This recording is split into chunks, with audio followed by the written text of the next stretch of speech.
Hi, and welcome to How I Made It. My name is Alice Weightman. I'm the CEO of Hanson Search, an international headhunting business specialising in marketing and communications. Throughout my journey as a headhunter, I've met some really inspiring people. And like many of us, I've wondered, how did you get there? Well, this podcast will attempt to answer that very question. So I'm here today with David Gallagher, who's president of Omnicom Public Relations Group. He's here to talk about his life, how he made it in the industry to the top, starting from how he got into the public relations and then leading his way through the industry from growing businesses, managing businesses, to now actually working in a holding group. So David, thank you so much for agreeing to you've obviously had a really interesting career, both in-house and predominantly in the agency world. So you've obviously seen how it's changed a lot. First of all, how did you initially get into PR? Honestly, it was by accident. I started off as an astronomy major at the University of Texas, and that was born out of some delusional sense of what I would be doing and probably totally underappreciating how much mathematics were involved. So I had a very kind instructor who, after one term, said I would never survive a year in that program, so I should find something else. So I drifted over to the advertising department and double majored actually in journalism and advertising. So I didn't intend to become a PR person. I actually intended to become a journalist, but when I left school, the jobs were much more plentiful on the PR side than on the journalism side. Yes. So you first of all went into the in-house side before moving into agency. Do you think that's been really beneficial, seeing both those sides? Oh, definitely. And in fact, probably even more beneficial for me was going into the not-for-profit side. So I worked for two health-related charities in Washington, D.C., and I think that gave me a couple of early career insights and opportunities. The first was just being able to work on a lot of different stuff. So my first proper job out of university was in Washington, D.C., and I worked for a mental health charity, and the pay was negligible, but I was able to edit the newsletter, write the speeches, write the congressional testimony, handle media inquiries, and it gave me such a great cross-section of what communications was capable of and what kinds of talents I need or skills I needed to develop, and really helped me kind of focus my skills. So even though I love hiring people right out of university, I sometimes tell them, a great place to start your career is in a not-for-profit setting. What led you to agency world then? When did you take that switch? Well, I moved on from a small charity to a much larger charity, the American Diabetes Association, and they were a big, proper national organization in Washington, D.C. In fact, they had an agency relationship with Hill & Knowlton, and this was the first time I'd even seen an agency. I had no idea that this world existed, and there was a big part of me that thought, that sounds really fun. I mean, they're working across a lot of different clients and industries. The people seemed interesting. They came from a lot of diverse backgrounds, and it just felt like a cool thing to explore. But I had no agency experience. I was in this catch-22 where I had some experience, but I never worked for an agency, and I was rejected by at least a dozen as I tried to get out of the not-for-profit world and into the agency world. And luckily I found a small agency that kind of took pity on me and liked a little bit of my diabetes experience and put me to work on some healthcare work. And then that business ended up basically being absorbed by Ketchum, and that was my transition into the big agency world. But again, much more by accident than by design. Yeah. So obviously you came from DC to the US and then now in London.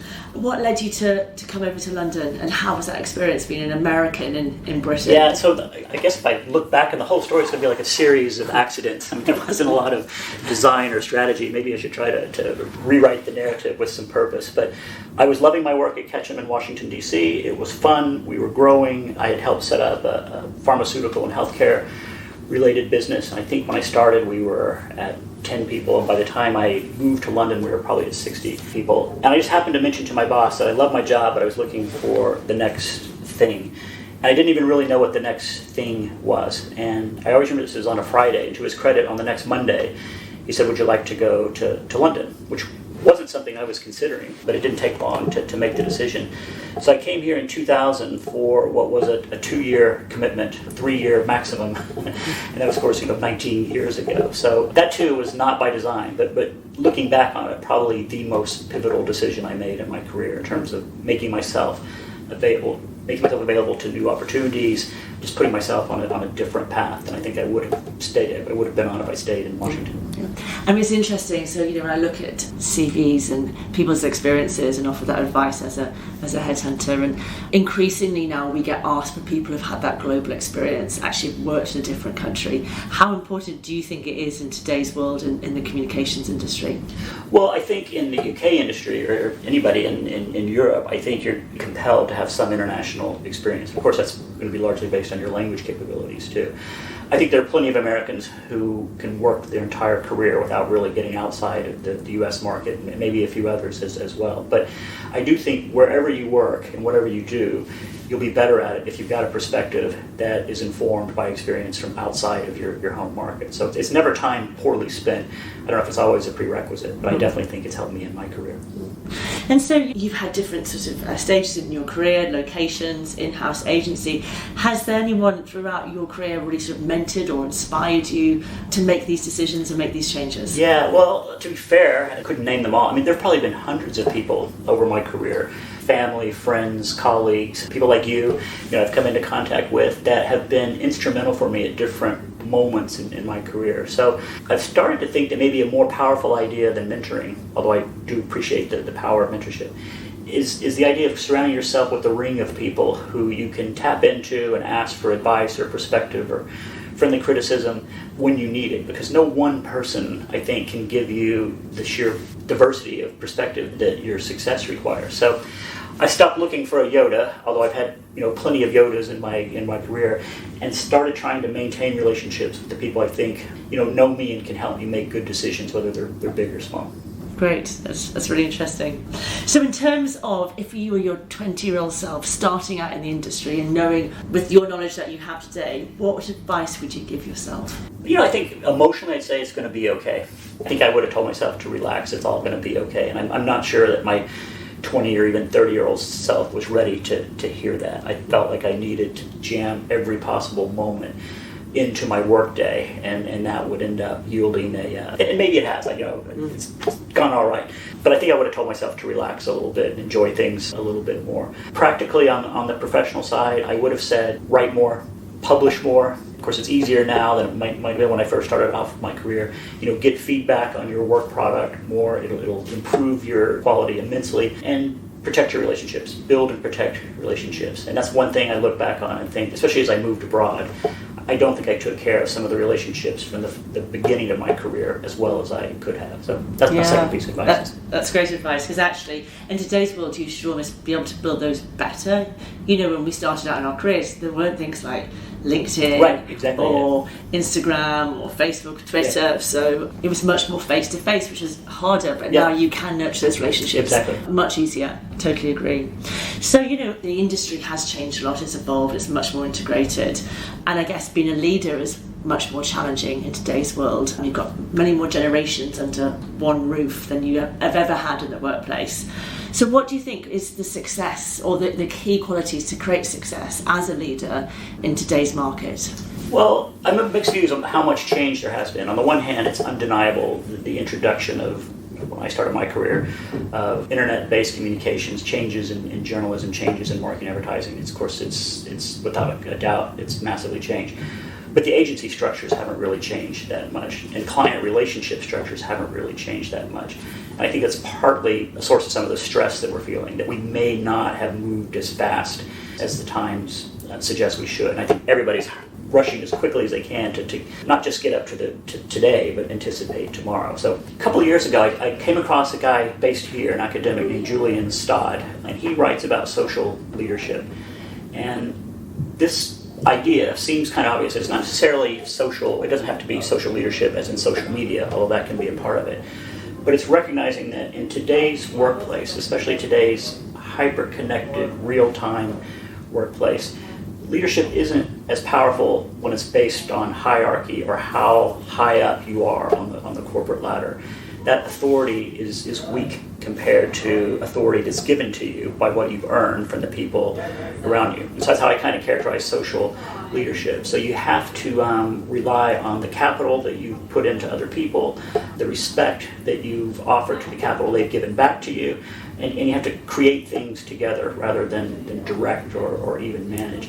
And I think this change is partly technology driven, it's partly globalization driven, maybe it's generationally driven, I don't know. But I think that's sweeping through the workplace. And that means with the different workplaces, you're going to have different styles of leadership.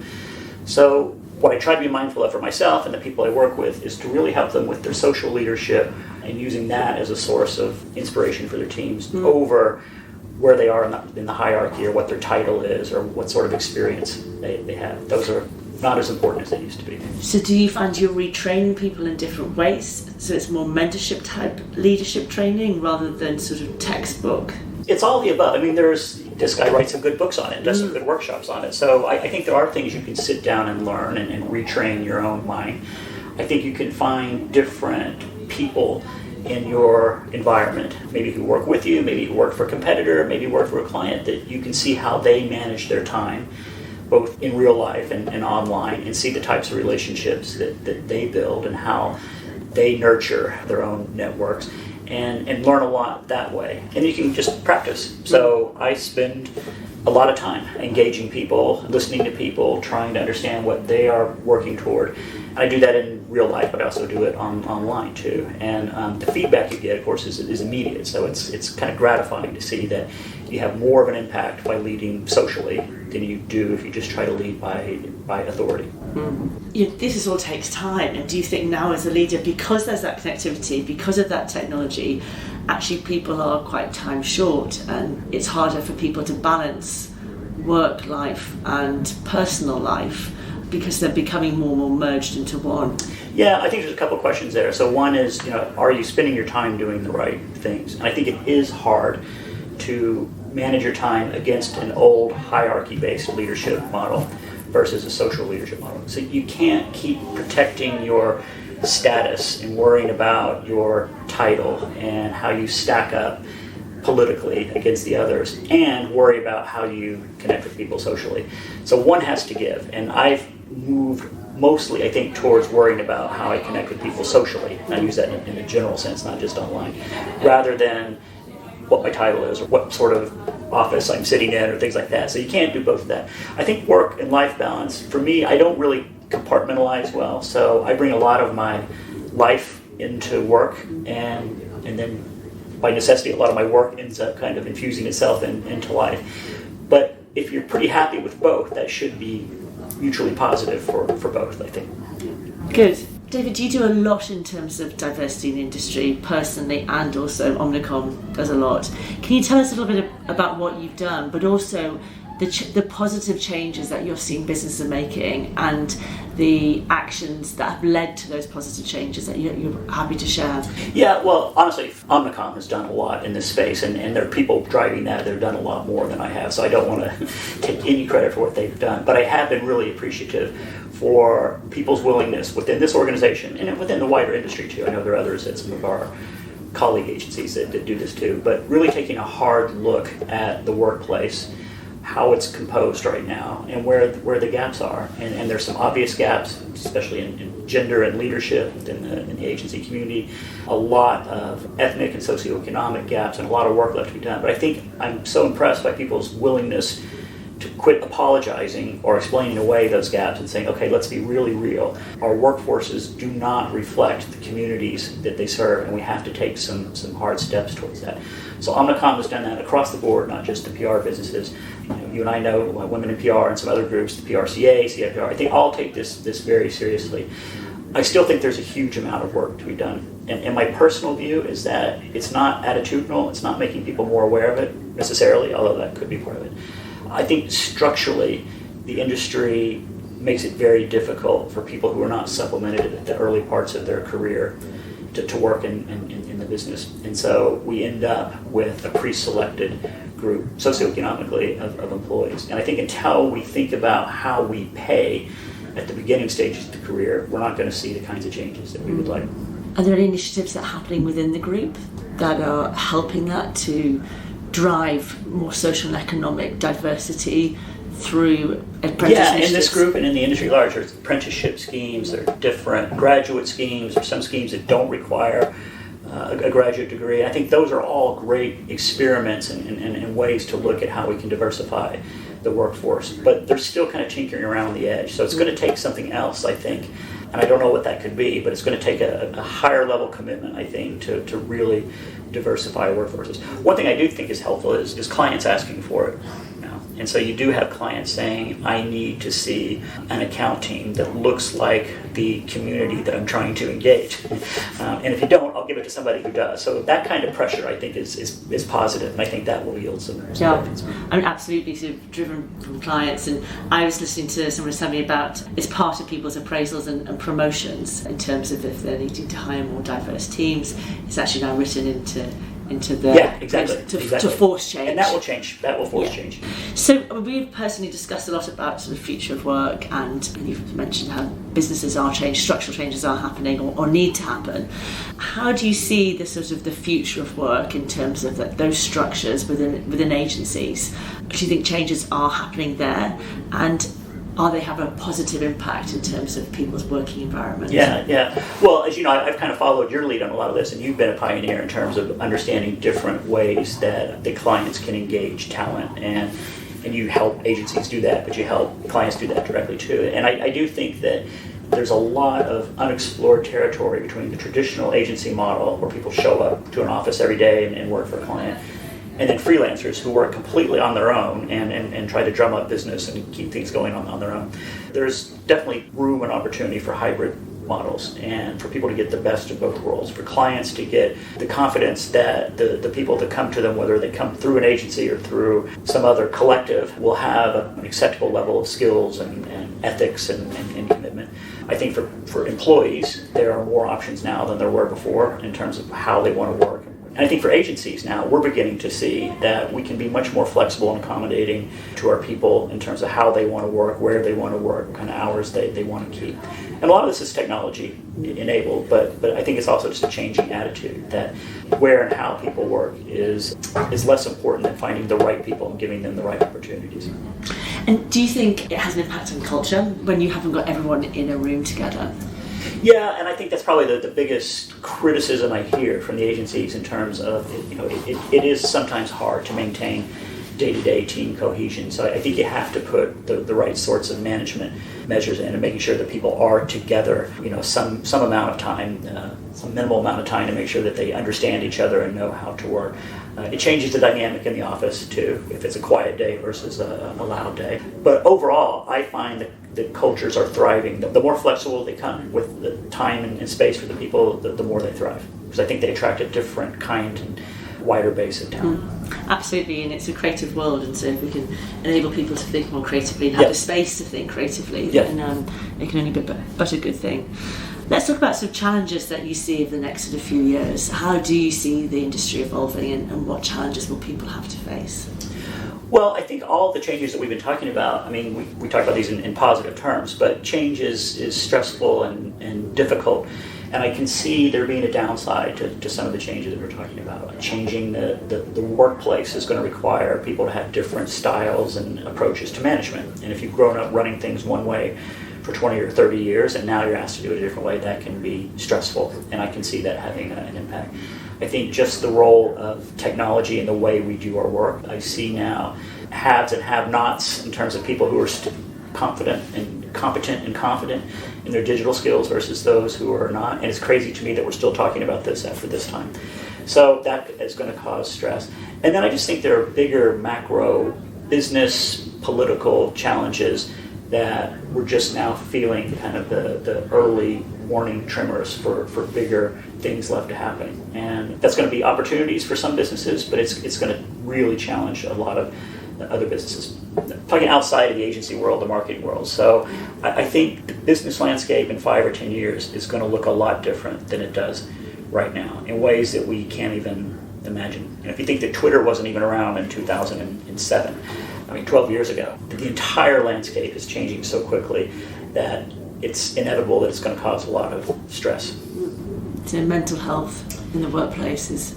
Yeah, to be fair, I think as I said, I started off my career in mental health advocacy. I think mental health in the workplace has always been an overlooked issue and underappreciated, underfunded, recognized challenge.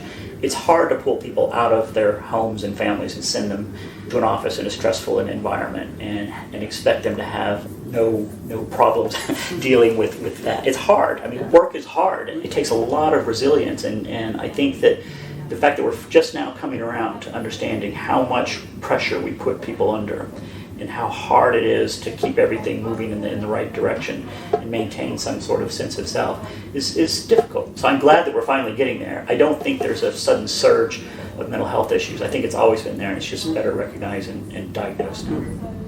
So one last question. Other than your phone, although that might not be your greatest piece of technology, what one piece of technology could you not live without? Probably is my phone. Anybody would say I'm pretty much glued to my phone. Or app that's been quite useful? The app I use most often is probably Instagram. It's, for me, it serves a lot of different purposes. It's a way to stay connected to a lot of people I work with or once worked with or had as a client, and it's in a pretty neutral setting because it's generally image-based, so you're not arguing about politics or business or anything like that. It's generally pretty positive imagery, so it keeps things nice. It's a way for me to connect with my kids because that's even though they're probably moving more to Snap than Instagram, it's still something they'll maintain for me. So Instagram is probably the app that I spend the most time on right now. Great. Well, David, thank you so much indeed for sharing those thoughts. Thank you. That's it for this episode of How I Made It. For more great interviews like this or information on how we recruit the best talent, please visit our website hansonsearch.com. Thanks for listening and see you next time.